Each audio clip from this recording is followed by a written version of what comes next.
श्रीकांताय कल्याणनिधये श्रीवेंकटनिवासाय श्रीनिवासाय मंगलम। नमस्ते शारदे देवी कश्मीरपुरवासिनी त्वामहं प्रार्थये नित्यं विद्यादानं सुदेहि मे। श्री सीतारामचंद्राभ्यां नमः। आज के इस कार्यक्रम के विशिष्टातिथि प्रांतीय शिक्षा सेवा के वरिष्ठ अधिकारी, डायरेक्ट के प्रिंसिपल अनुज कल्प, श्री संजय कुमार कुशवाहा जी, इस कार्यक्रम के संयोजक मेरे अत्यंत प्रिय शिष्य डॉक्टर ईश्वर द्विवेदी जी, इस संस्थान के प्रधानाचार्य डॉक्टर धर्मेंद्र कुमार श्रीवास्तव जी, इस संस्था समूह के प्रबंधक मोहित कुमार जी, जिनके अन्वर्थ नाम का व्याख्यान ईश्वरारायण जी ने किया, यहाँ पर उपस्थित सभी विद्यार्थियों, अध्यापक बंधुओं,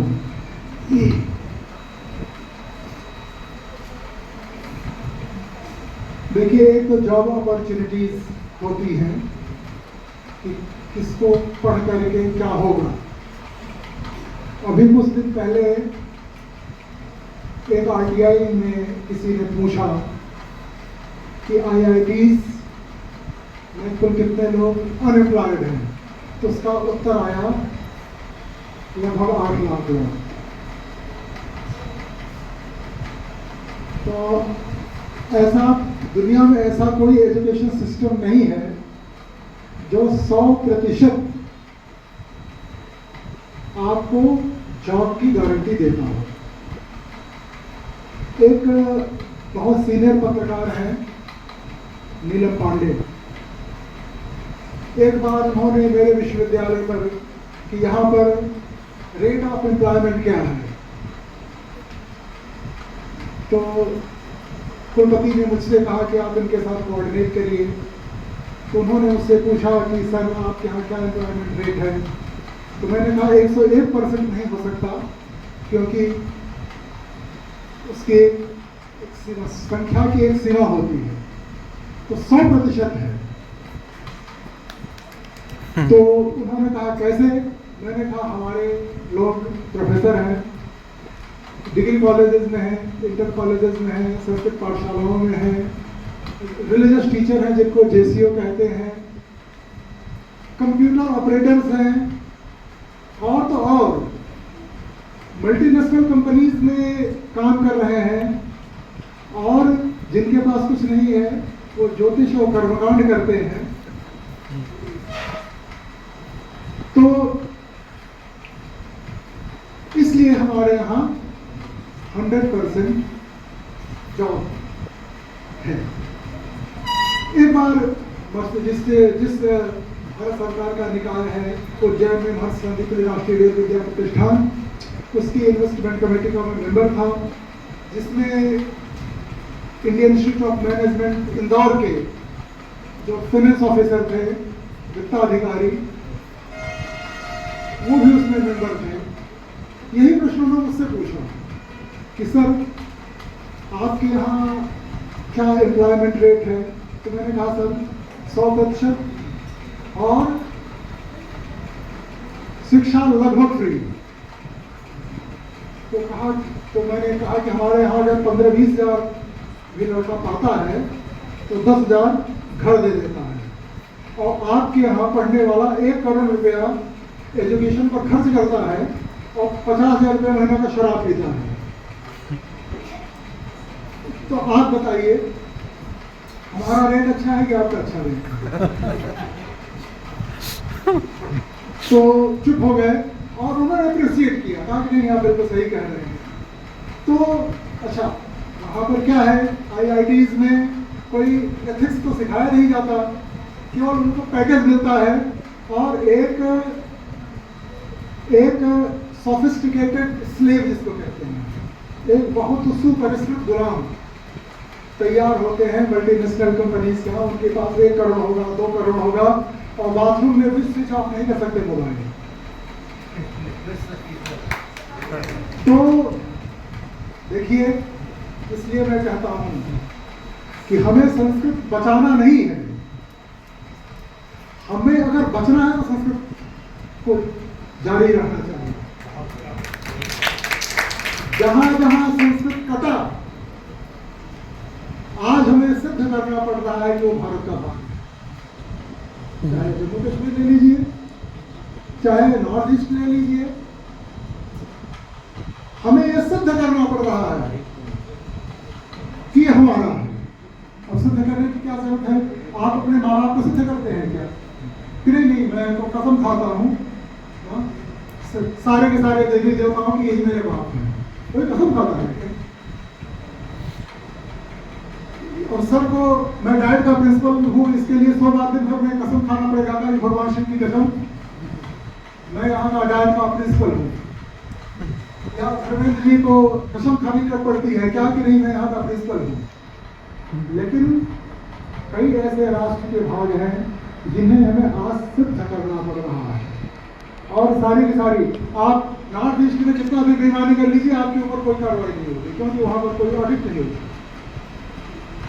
केवल उनको राजनीतिक रूप से भारत के साथ रखने में व्यक्ति प्रॉब्लम है। और हमारे जितने भी हमारे यहाँ 5 मक्कार, पंचमक्कार, उसमें मिशनरीज हैं, मार्क्सिस्ट हैं, 3 का नाम मैं नहीं लूंगा, नहीं तो ज्यादा विवादित हो जाएगा। ये 5 मक्कार केवल इसलिए लगे हुए हैं कि संस्कृत और उसको ब्राह्मणवाद से जोड़ देंगे, और बहुत फिर टारगेट और साफ हो जाता है कि ये तो केवल ब्राह्मणों की भाषा है, इनकी इसको बहुत दिन तक प्रचारित किया गया कि इसमें हेजेमोनी, जिसको अंग्रेजी में हेजेमोनी का मतलब होता है प्रभुत्ववाद, ब्राह्मणिक हेजेमोनी, और ये सब हार्वर्ड वालों ने प्रसारित किया। और बड़े दुर्भाग्य की बात है कि हमारे यहाँ के चीफ जस्टिस भी हार्वर्ड के होते हैं, जहाँ भारत विरोधी विचार प्लांट किए जाते हैं। अच्छा, सबसे बड़ी बात है, अभी एक बड़ी नेता थी और मैं 2 वर्ल्ड संस्कृत कॉन्फ्रेंस की बात की थी कि मैं सुषमा स्वराज जी के साथ था, दूसरे में जावड़ेकर जी के साथ था। अब आप बताइए, उनकी बेटी ऑक्सफोर्ड में पढ़ी है, आप इस देश में 13 साल मंत्री रही, आपकी बेटी के लायक हिंदुस्तान में एक भी विश्वविद्यालय नहीं है। तो ये होती है हिपोक्रेसी जिसको कहते हैं। एक संसद भी बन गई है, मैं बहुत खुले होकर बोलता हूँ सर। तो उसका कारण क्या रहा? एक क्या रहा कि रियल में अंदर से आधिपत्य की भावना होना और बाहर से नौटंकी करना कि मैं तो जनसेवक हूं, केवल मैं जनसेवक हूं। इस दुनिया में 75 साल हो गया, अभी तक सामाजिक न्याय हुआ ही नहीं। ये कैसे भैया तुम लोग हो? एक ही परिवार के सारे लोग IAS बन जाएं, एक ही परिवार के लोग मुख्यमंत्री बन जाएं, उसी के परिवार के सब लोग सांसद MP बने, और अच्छा भाई मैं कहता हूं अपने जतिये का दे दो, दूसरे किसी को दे दो ना, उसमें भी नहीं, और दुनिया भर का बाउंडर किया जाएगा। तो ये केवल संस्कृत में यह इसको भारत की, जिसको अंग्रेजी में लिंगुआ फ्रांका कहते हैं, ये जब दमयंती का स्वयंवर हो रहा था निषधि चरित्र में, तो सारे के सारे देश के राजा आए हुए थे, एक दूसरों की भाषा को नहीं जानते थे, तो अन्योन्य भाषा नवबोध गीते हैं संस्कृत माया व्यवहार, एक दूसरे की भाषा नहीं जानते थे, इसलिए संस्कृत में व्यवहार कर रहे थे।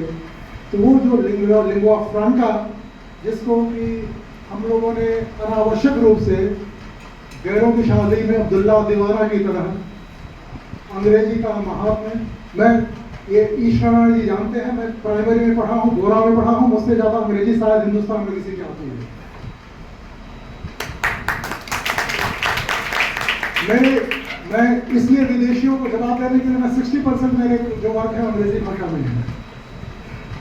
तो मैं ये कहता हूँ कि एक संस्कृत भाषा ही आज भी हम लोग फ्री में पढ़ाते हैं, कोई आ सकता है। सिविल सर्विसेज वाले कई हैं, हर जाति बिरादरी वाले हैं, एक वर्मा जी हैं, एक SC के ही हैं, एक 3-4 लोग आते थे, तो मैंने फ्री में पढ़ाया, कुछ नहीं। तो आज भी यहाँ पर सब कुछ फ्री है। और नहीं तो फिर बड़े बड़े दृष्टिहीन लोग दृष्टि दे रहे हैं। अब आज तक IAS की कोचिंग लेने जाते हैं सर, पूछते नहीं कि तुम क्या थे, चपरासी भी कभी हुए? और उनके अरबों के व्यापार चल रहा है। उसी ने एक में कहा था कि क्या, अरे ये ईश्वर और सामान्य बीच में ये कहाँ, पुरोहित कहाँ गए? तो मैंने पूछा कि तुम कहाँ गए? यूनिवर्सिटी है, UPSC है, तुम कहाँ गए अपना कोचिंग लेकर? और किस ब्राह्मण ने 3 लाख रुपया फीस लिया और 3 लाख रुपया रहने का लिया, 6 लाख रुपया, और कहा कि अपने माँ बाप से कहो खेत बेच कर क्या है? तो एक इस प्रकार के नैरेटिव ये जो वामपंथी मिशनरीज और 3 मक्कार हैं, उनका कभी नाम मैं लूंगा, अगर इनके जंगल से इस देश को मुक्त करना है तो संस्कृत के अलावा कोई शरण नहीं है, संस्कृत के बल पर कोई साधन नहीं है। और हमें अपने जीवन में सरलता ला करके, और आप ये सोचो कि दुनिया में कोई भी एजुकेशन सिस्टम आपको 100% रोजगार देगा, ये बिल्कुल आप इसको फूल्स पैराडाइज कहते हैं, मूर्खों के स्वर्ग में आप रह रहे हैं। आप खेती करिए, पशुपालन करिए, बिजनेस करिए, और सेवा के बहुत उपक्रम हैं। सब आदमी IAS नहीं बन सकते। और सबसे बड़ी बात है कि सारा का सारा एक्सप्लॉयटेशन इसीलिए हो रहा है। एक क्लर्क की परीक्षा में पास करने वाले आज कोचिंग के नाम पर अरबों रुपए हैं, और लोग उनके यहाँ जाकर के ट्रेनिंग लेते हैं। क्यों? क्योंकि हमने इस प्रकार का एक माहौल बना दिया है कि बस इसी रूप में हम, अगर हम नहीं हुए तो हमारा बच्चा ही हो जाए। अरे पहले देख लो कि तुम्हारा बच्चा होना क्या चाहता है। एक अंत में कहानी बताऊंगा। उससे एक बहुत बड़े डॉक्टर थे सर, उसका जन्मदिन था, तो उसके लिए एक संगीत समारोह आयोजित किया उनके परिवार वालों ने। तो जब संगीत समारोह हुआ तो एक कोने में जाकर के बैठकर रोने लगा, खूब रो रहा था, खूब रो रहा था। उसका एक दोस्त गया, कहा कि भैया तुम्हारा जन्मदिन है, तुम्हारे लिए ये संगीत समारोह है, तुम यहाँ आकर के बैठ करके रो रहे हो, क्या कारण है? कहा कि रियल में क्या है कि मैं संगीतकार ही बनना चाहता था, मेरे बाप ने जबरदस्ती डॉक्टर बना दिया। तो अपनी स्वाभाविक प्रतिभा के अनुसार आप करिए, अच्छे नागरिक बनिए, अच्छे व्यक्ति बन जाएंगे तो व्यक्तियां आपके चरणों को चुनेंगी, इसमें कोई दो राय नहीं है। बस इन्हीं बातों के साथ मैं अपनी वाणी को विराम देता हूँ। आगे